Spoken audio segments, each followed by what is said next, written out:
Donc on va commencer avec notre tout premier widget, c'est le widget texte. Donc le widget texte, comme tu t'en doutes, il permet d'ajouter du texte à l'écran. Commençons avec un widget très simple, juste une chaîne de caractères. Je suis du texte. Je run mon app.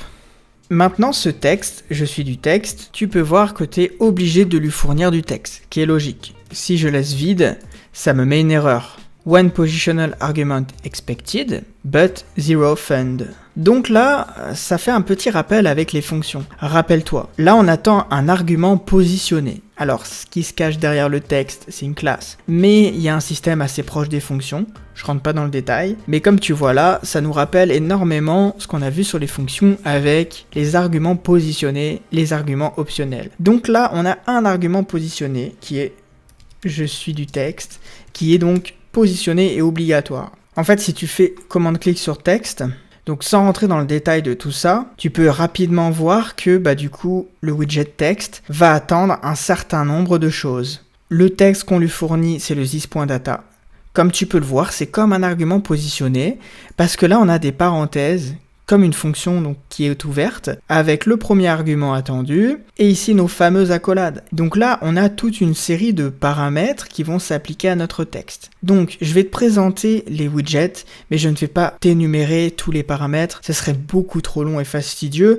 On va juste voir des choses de base qui sont importantes. Donc, premièrement, un texte, il peut avoir un text line, et text line qui est donc ici, un des arguments qui n'est pas positionné et qui est optionnel, peut être text line, .center, .end, voilà. Donc là, comme tu vois, on a une fenêtre de prévisualisation qui nous permet de voir en avance tous les paramètres qu'on peut passer. Là, je veux passer text line, donc l'alignement du texte. Et un peu à la manière d'un Word, un texte peut être centré, justifié, à gauche, à droite, etc. J'aimerais par exemple que mon texte soit centré. Donc je vais le mettre en textline.center.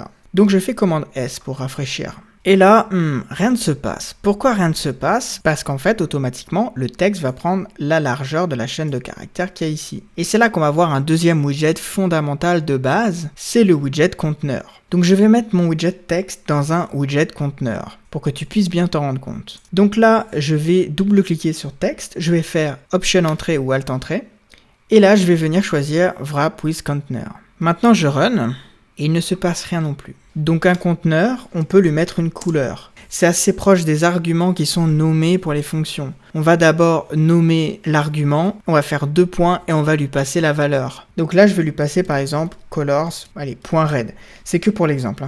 Et là, qu'est-ce qui se passe? Le texte est bien centré, mais c'est juste qu'il ne prend pas toute la largeur de l'application. Et par défaut, le conteneur qui contient le texte, si on ne lui précise pas de hauteur ou de largeur, il va prendre la taille de son enfant.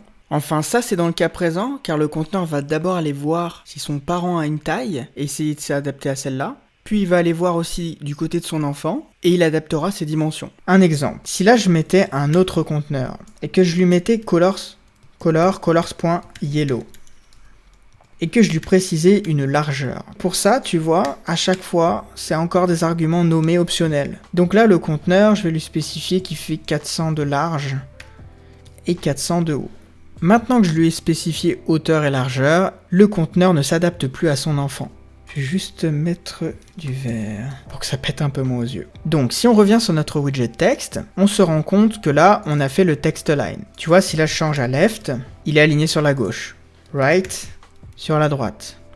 On retourne dans notre widget texte et on voit qu'on a d'autres choses par défaut. On va avoir le style. Donc le style, je le tape ici, et comme tu le vois, la prévisualisation te permet de savoir que il y a l'argument style qui est attendu pour le widget texte, mais tu sais aussi ce qu'il attend, quel type de choses il attend. Et là, style, il attend un widget text style. Et comment est-ce que je repère les widgets? En fait, les widgets, ils sont ce qu'on appelle Pascal case. Tout ce qui commence par une majuscule, ça va être des classes ou des widgets. Donc je vais venir écrire text style, et là, on l'a par défaut ici qui est proposé. Il lui faut des parenthèses. Si je fais commande-clic pour aller dans Text Style, on se rend compte que lui aussi il a énormément de paramètres. On ne peut pas tout couvrir, mais on peut faire des choses de base. Un Text Style peut donc avoir ici une couleur. Un texte peut avoir une couleur. Donc colors.white. Je rafraîchis, mon texte est blanc, il est aligné à droite. Je vais le recentrer ici, hop, voilà. Un text type peut aussi avoir une background color, donc une couleur de fond. Background color. Colors.red.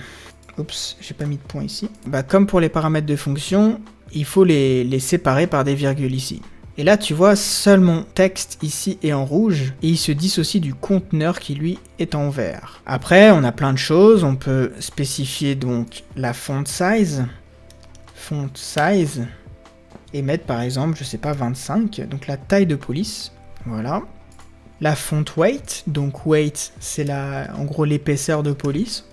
Donc là, c'est un peu comme les couleurs ici, ou les alignements ici, on va avoir la même syntaxe que je t'expliquerai plus loin. Donc pour font weight, on va aller chercher font weight, et par exemple, là, c'est pareil, on a un certain nombre de choix. On peut choisir une épaisseur entre 100 et 900, ou on peut choisir des choses comme bold pour gras, prenons du gras par exemple. Tu vois, c'est mis en gras. Et donc, je vais m'arrêter là pour le widget texte. Rendez-vous donc dans la vidéo suivante.